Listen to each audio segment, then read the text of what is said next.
Design and implementation is one of the most difficult challenges for every education system. No? How do we decide what young children should learn for jobs that have not been created? To solve social problems that we don't know yet will arise? To use technologies that have not been invented? And in a way, when we think about primary school students today, we think about the year 2030. And that kind of perspective is very, very hard to basically build into this. And it comes really to 4 dimensions that we think is important. We need to become better at anticipating what society will expect from people. And not just, it's easy to ask employers what they need today, but it's much harder to think about the social needs of our societies. It's more important to find good curriculum is also to recognize that different students learn differently. Leveraging the talent of all learners, finding more innovative solutions to how we learn, where we learn, what we learn, when we learn. This is the implemented curriculum, what's happening in the classroom. Now what we write on paper is the one thing. And then also, I mentioned this morning already, advance from the kind of industrial work organizations where they give people a lot of prescription to much more professional working norms. You look at Lithuania, a curriculum that has 1,500 pages. How can you encourage the kind of creative use and application of knowledge? So those dimensions are really crucially important. And then we need to keep in mind that the world is changing absolutely dramatically, and the kind of things that are easiest to teach, easiest to test, the reproduction of subject matter content is what's also easiest to digitize, to automate, to outsource. Is basically the capacity of students to creatively use and apply knowledge that is rising in demand, the capacity of people to collaborate, compete, connect, social skills are rising in demand. Huge changes that we still need to incorporate in our learning systems. Now, in part, this is because robots are taking over all factories, because we can integrate the world's most advanced knowledge right into what we do today.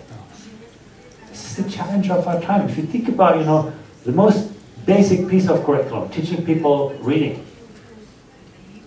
Reading skills in the past was about managing linear information structures, teaching people how to decode information that somebody else has written. And when you didn't know the answer to a question, you could ask your students, look it up in an encyclopedia and trust the answer to be true. Today, you look up something on Google and you get 30,000 different answers, and you have to navigate information. You have to contrast, critique, compare. Literacy become about the construction of knowledge, not the extraction of content. These are the fundamental challenges that we need to think about. No? If you think about digitalization, I really think this is the big part of the context of curriculum design today. It's been incredibly democratizing. Everybody can collaborate. As a teacher, you can give, everybody has access to the same knowledge, but it can also concentrate incredible power, leaving people out of the equation. Digitalization has been incredibly particularizing. The smallest voice can now be heard, every teacher, anywhere. But at the same time, it's also incredibly homogenized, squashing kind of cultural uniqueness and individuality. It's been incredibly empowering. You need a big idea, you don't need a big infrastructure to do something great. But it's also been incredibly disempowering for people. And where you end up on that equation very much has to do with your kind of cognitive, social, and emotional skills. In a way, we have, and this is just one of those dimensions, and we have this dramatically expanding knowledge base that schools are confronted with, and the traditional way for dealing with this is putting more and more on top of the system. This is how you got to your 1,500 pages. Tomorrow someone comes and says, digital literacy is very important. Teaches 3-year-olds coding. I heard this today. One thing else on top. By the time those students graduate, they will ask themselves, what was coding? That this is something they did in the earlier generations. Now, I think this is the kind of, then the day after they come with environmental literacy. Teach your students about the environment, with health literacy. All of the things come on top of the system, all these facets. And then they're all connected with people. That's very, very important, curriculum design and implementation. Knowledge doesn't exist in the abstract, but it's mediated and communicated with people. And then compared with this, the kind of tiny box of what you can put in the curriculum is, just a small slice of this. You have only limited student learning time, and you want to put everything into this box. And this is sort of what we see when we study the implemented curriculum, is that what ends up in this box are often just very shallow shadows of the disciplines. This is why science becomes a boring school subject, because we lose the capacity of students to experiment, to design, the capacity of inquiry, because we put all of the content into this. Science is a very good topic where you study that. Young children are all enthusiastic about science, experimenting, observing, seeing something about nature, understanding how things function. And by the time they graduate, we succeeded to make it a boring, abstract school subject, where formulas and equations are written on the board. That's really part of the problem that we see. And of course, the answer is not teaching fewer things at greater depth by putting more and more into this kind of box. And when it comes to the kind of features that make people, complementing digital technologies, it's really about, the human dimensions of knowledge, judgment, homework curricula, finding out what's right and wrong, having the kind of compass and the navigation tools to find your own way through this complex, ambiguous world. It's going to be a big differentiator. Creativity, aesthetics, design. Can you actually think out of the box? Can you sort of connect the dots where the next innovation is going to come from?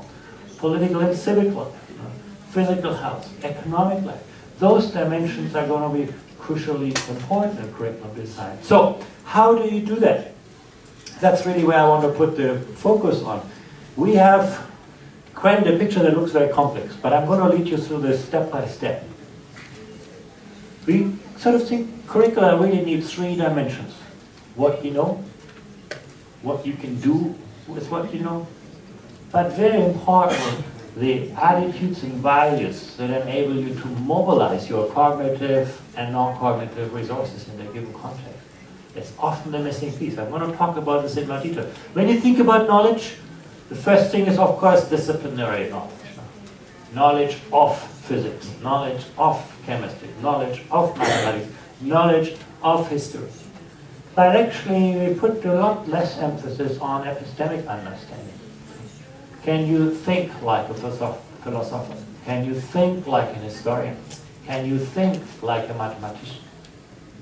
We actually see those differences because in the PISA assessment, we look at both dimensions. And you can see how countries come out very differently on those two dimensions. Teaching fewer things at greater depths. I give you one example. In the middle of the financial crisis, everybody said, well, we need to add one more thing to the curriculum, financial education. So we said, oh great, we want to test actually how well students do on financial literacy. We incorporated this into the PISA test, and then we expected, well, those countries that have a lot of financial education are going to come out well on financial literacy, and those countries that don't teach that will come out poorly. I can tell you we found no relationship between the intensity of financial education and financial literacy. The system that came out on top in financial literacy was Shanghai in China. They had never heard about financial education, but they could think like a mathematician. They knew what the concept of probability really is about and how you use and apply it in a novel situation. So they could solve all of the tasks without having any familiarity with the context. They look at the task, they see the nature of mathematics that is involved, and they solve the problem. This is what success really is about, teaching fewer things at greater depth and putting sufficient emphasis on that dimension, the epistemic features. Understanding the structures of disciplines as opposed to features of the content. This is also, by the way, something that is of much more enduring value. We did a very interesting experiment in Canada where we actually had the PISA students in the year 2000, and since then we followed those students every year. And we looked actually from what they knew at age 15 became predictive for their transition to higher education, for their transition to work. And it's very interesting, is those features, they were predictive for their future success. The disciplinary content, well, that's the context, but it's becoming more and more the context, less in the context. Interdisciplinary knowledge, no. And that's hard. You want to strengthen interdisciplinary thinking, but you want to remain true to the disciplines. It's one of the greatest mistakes, I think, that we make today, where we think, well, everything should be mangled up, everything should be project-based, interdisciplinary, but, remaining true to the disciplines while encouraging interdisciplinary learning is very important. Now, this skill dimension has to do with cognitive and metacognitive aspects, social and emotional skills, very important, you can see on the preceding slide, physical and practical skills. I want to put particular emphasis on the social and emotional skills, character qualities. The big predictor for the behavior of people later in life. I give you an example. In Lithuania, you find very few difference in the science, knowledge, and skills of boys and girls. Pretty much the same kind of outcomes on the PISA test. When you ask students, is science going to be opening life opportunities for you? Do you see the kind of future opportunities in science? Huge gender differences. And they are actually much more predictive of whether you go to university to study science and go to a science occupation than your science knowledge. So those social and emotional skills also at the workplace. Character qualities, resilience, effort, courage, curiosity.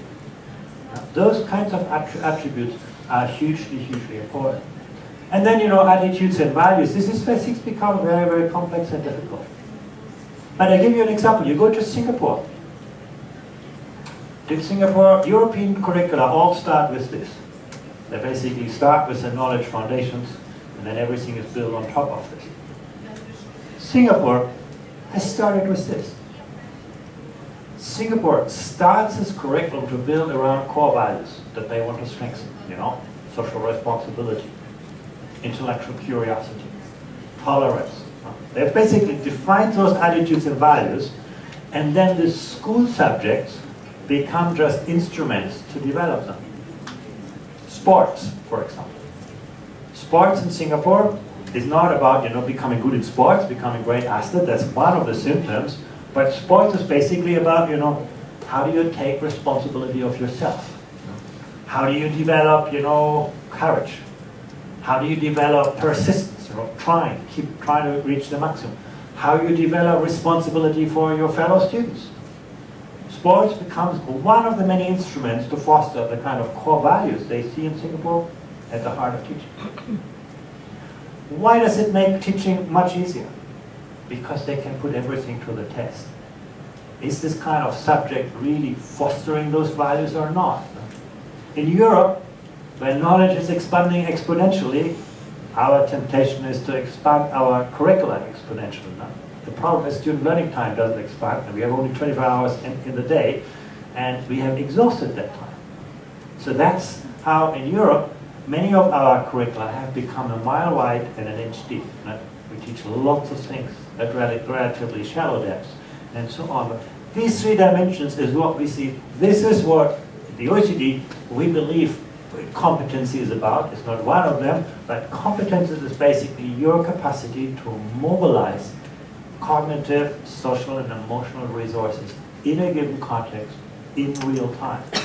That's what competence is about. And now, let me drill down a little bit, if I can get into this, basically. We see basically three dimensions as very important.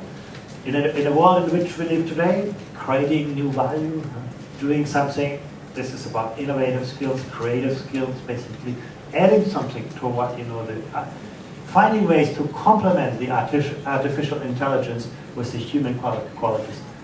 Reconciling tensions and dilemmas, and taking responsibility. Let me highlight this in a little bit more detail. What I mean by creating value is the process of creating, making, formulating, thinking about outcomes that are truly innovative, original, and that contribute something of intrinsic positive worth. If you look at the constructs, I mentioned many already: imagination, persistence, self-discipline. Creating new value is one of the kind of core features that we think should be at the heart of curriculum design today. And then reconciling tensions and dilemmas. Today is not about, yes or no. It's about, how do you find the right balance between competing demands that are being put on people. And actually, if you ask yourself, that's what many young people have great difficulties with.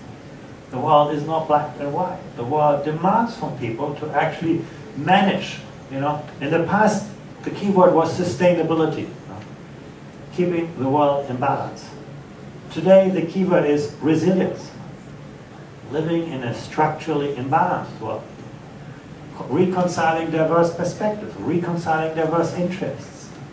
That's really one of the key dimensions that in thinking skills, in our view, is going to be important. Then taking responsibility, finding your own stance, taking a critical stance to this, assuming agency, self-efficacy. Those kinds of constructs are very, very important to be able to sort of deal with the problems of today's world. In a way, that's the inner circle. And then we see sort of three kind of attributes that are driving that, and that has to do with the capacity to anticipate. Again, it's hard to prepare yourself for something that you do not know. Much of the resistance that we have to change among students, among teachers, by the way, among schools, comes from the fear of change. You will never get someone who accepts they're going to lose their job because they're taken over by a robot if they do not feel confident and prepared for the next one. That's the kind of dilemma that we have, sort of anticipation involving cognitive skills, analytical thinking, critical thinking, and so on, but also other dimensions. Reflective practice, being able to sort of take a stance, observe, analyze, stepping back from what is known or assumed, finding, the limits of the knowledge trade, thinking beyond the established wisdom, and then, of course, both reflective practice and anticipation is influenced, whether we are going to assume sort of responsibility for something. That's basically, it's a very different approach to curriculum design, not modeled around content, but it's modeled around the kind of features that in our analysis really drive the success of societies. Let me sort of wrap that up very briefly with this, a couple of key points. Everybody knows that this is urgent. The world is changing very fast. The world is changing so much faster than what we do in school. Because we have still this notion, that the curriculum is something, the government invents, or some universities, they write something, and then somehow it will trickle down into classroom practice. If you take that approach, it's going to take you at least 10 years to change behavior at the front line. The fastest country, Singapore, Japan, 10 years of time. And in any other country I know, it's been a lot slower. Often we change the curriculum so fast that it actually makes never any difference in the instructional practice. No?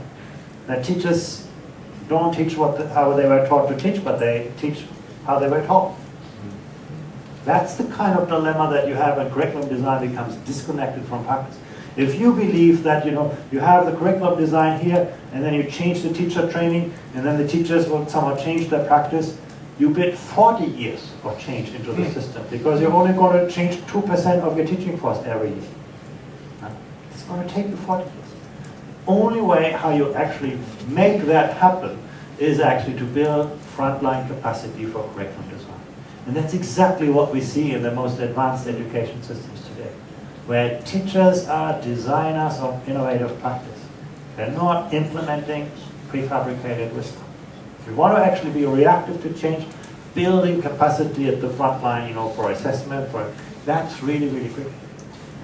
We make many false choices. For example, there's a big debate, should we focus on things that are good for work? Then we're not going to do things that are good for citizenship.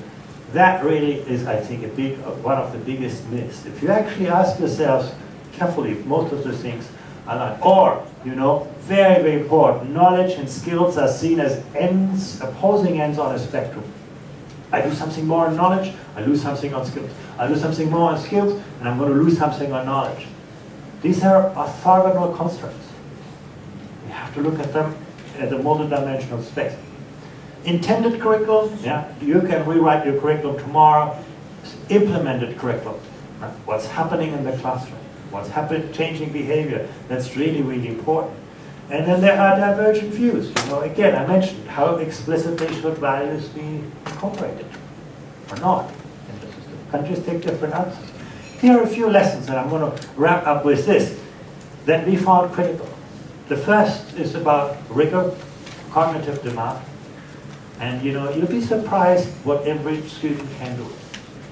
Many people say, the kind of complex PISA tasks that we have in our assessments, they're only something for very wealthy children, sort of exceptional. Actually, 10% of the most disadvantaged students in Shanghai have better mathematics skills than the 10% wealthiest student in the United States. That is, children can do amazing things if the cognitive demand is sufficiently high. And that's something that we often have leveled down the content and this focus. Again, teaching few things at great depth gets you so much more than teaching lots of things at shallow. And coherence, thinking about meaningful learning progressions. The last 10 years have seen amazing developments in the field of cognitive research, brain research. We actually know a lot about how the brain learns and what the brain learns best at what ages. Social emotional skills, you can do so much more in the age group 1 to 3 years than you can do in the age group, 6 to 9 years. Modeling meaningful learning progressions around how the brain learns, how students learn, as opposed to just about convenience. This morning I mentioned an example in another discussion. The way we teach foreign languages is a good example. The only way how you will not learn a foreign language is by having one lesson on Monday and another lesson on Thursday when you're in secondary school. This is a guarantee for not learning a foreign language. How do we teach foreign languages? It's so much easier to get your secondary teacher as a foreign language specialist than your primary teacher. So let's teach it in secondary school. We know it doesn't work, but actually that's how we operate. We build kind of curricula around the convenience of the system and the institutional structures, not around what we learn. You are learning a foreign language so much better when you're taught by a sports teacher than by an English teacher. We know those kinds of things, but actually building coherence into the system, really, really important. Those three elements are almost, the recipe of the most effective curricula in the OECD. Again, remaining true to the disciplines, not getting tempted by meshing everything up, but aim at interdisciplinary learning and the capacity of students to see the world through different lenses. Why is this so difficult? It's easy to write in the curriculum, but it means actually you need to get your teachers to collaborate. You need to get your mathematics teacher to work together with a history teacher and a sports teacher to frame good project-based learning experiences where students have the opportunities to walk through multiple disciplinary lenses. This is really, really hard. But if you give up, remaining true to the disciplines, you give up the depth of learning experience and epistemic understanding that's really important. Balancing knowledge of disciplines, knowledge about the disciplines. Can I think like a scientist? That's it. Focus on areas with the highest transfer value. Try to build into your curriculum those kinds of learning experiences that you can extrapolate and apply to novel contexts. Very different. Being clear, not only speculating on this, but actually, what is the theory of action? Why do we believe certain kind of subject has a higher transfer value? Authenticity, huge driver of relevance, huge driver of student engagement, less so on cognitive outcomes. This is sort of the kind of puzzle that we often see, that teacher-directed approaches to learning are actually more effective for cognitive gains than inquiry-based or student learning, contrary to what pedagogy tells us. But when you look at student engagement and motivation, it's the other way around. It's about being thematic, problem-based, project-based, and so on, what is very important. And last, very, very last point, and that's so hard in curriculum design, We know that some things are much better caught than taught. They're much harder to code, to sort of find out in practice. They have a lot to do with behavior. In a Japanese classroom, you enter the school, you take away your shoes. That's not, an artifact, that's part of the curriculum as well. You cook the meals together with the students. The students clean the classroom together with the teacher at the end of the school year. Not because they can't afford a school cleaner, but it's part of the curriculum. It's part of the pedagogical mission. Learning in school is everybody's business. Teachers write the curriculum for students. Stronger students have weaker students. That's what collaborative learning is about. Very explicitly built into the curriculum, but not through what you teach, but how you incentivize, encourage behavior. With this I want to stop so that we have at least time for a couple of questions. Thank you very much.